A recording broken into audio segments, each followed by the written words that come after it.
Assalamualaikum warahmatullahi wabarakatuh. Ahlan wa sahlan teman-teman, jumpa lagi bersama saya, Nabila Assegaf dari jurusan Pendidikan Bahasa Arab semester 4 kelas A. Pada video kali ini, saya akan mempresentasikan materi dengan tema metode oral-oral atau Thoriqah Sam'iyah Syafawiyah.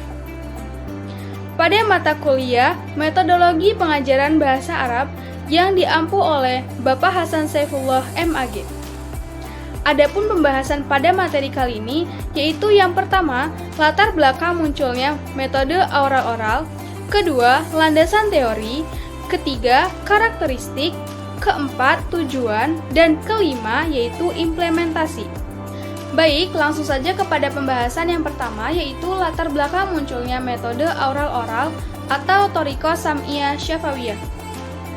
Munculnya metode oral-oral merupakan akibat dari besarnya perhatian yang diberikan kepada pengajaran bahasa asing di Amerika Serikat sampai akhir tahun 1950-an. Perlunya suatu perubahan radikal dan pemikiran kembali metodologi pengajaran bahasa asing yang kebanyakan masih ada kaitannya dengan reading method. Justru didorong oleh peluncuran satelit Rusia yang pertama pada tahun 1957.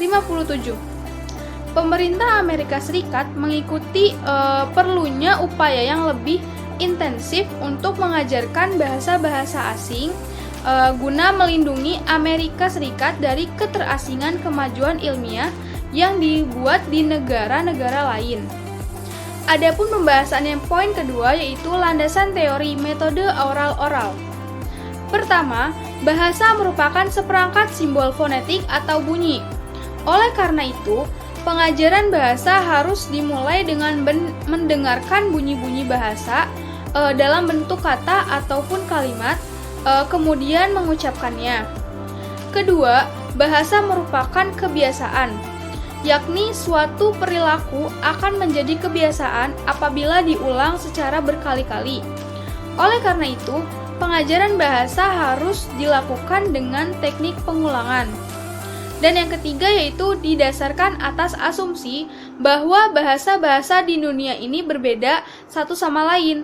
Oleh karena itu, pemilihan bahan ajar harus berbasis hasil analisis kontrastif antara bahasa ibu pelajaran dan bahasa target yang sedang dipelajari. Lanjut kepada pembahasan poin ketiga yaitu karakteristik metode oral-oral. Yang pertama yaitu memiliki rangkaian pembelajaran yang sistematis.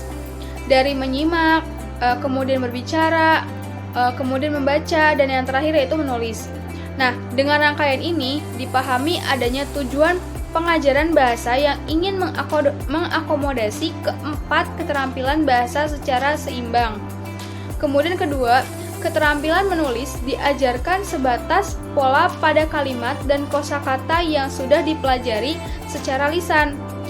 Mengapa demikian?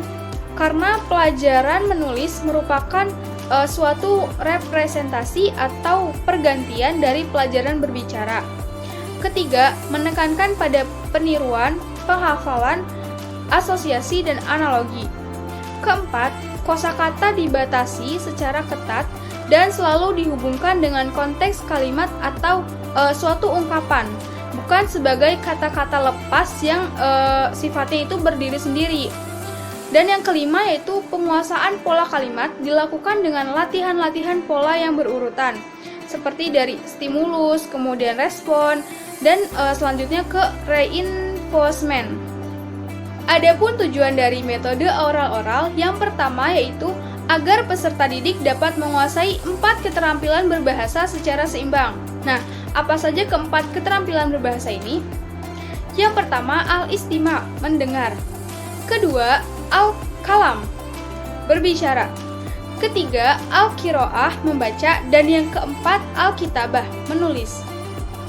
Tujuan yang kedua yaitu agar peserta didik dapat memahami serta mempraktekkan percakapan berbahasa Arab baik dalam aktivitas sehari-hari maupun dalam forum resmi. Adapun selanjutnya yaitu implementasi metode oral-oral yang di dalamnya mencakup peran guru, peran siswa, dan peran bahan ajar. peran guru yang pertama yaitu sebagai sumber belajar dan media pembelajaran, seperti mempersiapkan dan menyajikan pelajaran kepada siswa, memberikan model bagi siswa dengan pengucapan dan penggunaan bahasa yang benar, memimpin dan mengatur kegiatan siswa di kelas, dan memantau pengucapan siswa, mengoreksi kesalahan, dan juga mengevaluasi pembelajaran. Adapun peran siswa yaitu sebagai komponen terlemah dalam pembelajaran. Mengapa dikatakan lemah? Karena siswa tidak memiliki hak apapun, hanya mengikuti apa yang diperintahkan oleh guru.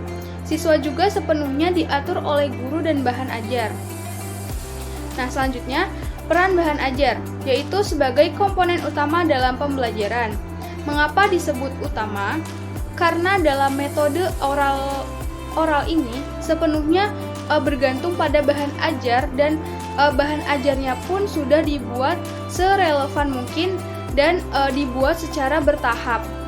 Adapun langkah-langkah pembelajaran pada metode oral ini, yang pertama, guru menyajikan dialog atau bacaan pendek, kemudian membacanya berulang kali, dan siswa pun menyimak tanpa melihat teks. Kedua, peniruan dan penghafalan dialog atau bacaan pendek dengan teknik menirukan bacaan secara klasikal sambil menghafal kalimat-kalimat tersebut. Ketiga, penyajian pola-pola kalimat yang terdapat dalam dialog atau bacaan pendek, terutama yang dianggap sulit karena terdapat struktur atau ungkapan yang berbeda. Keempat, dramatisasi dari dialog atau bacaan pendek yang sudah dilatihkan. Jadi siswa ini diminta untuk mempelajari, kemudian menghafal teks bacaan, dan setelah menghafal, siswa diminta untuk maju ke depan serta menyajikan sesuatu drama yang ada pada teks tersebut. Yang kelima yaitu pembentukan kalimat-kalimat lain yang sesuai dengan pola-pola kalimat yang sudah dipelajari. Adapun evaluasi pembelajaran pada metode oral ini yaitu dengan memberikan tugas untuk dikerjakan di rumah.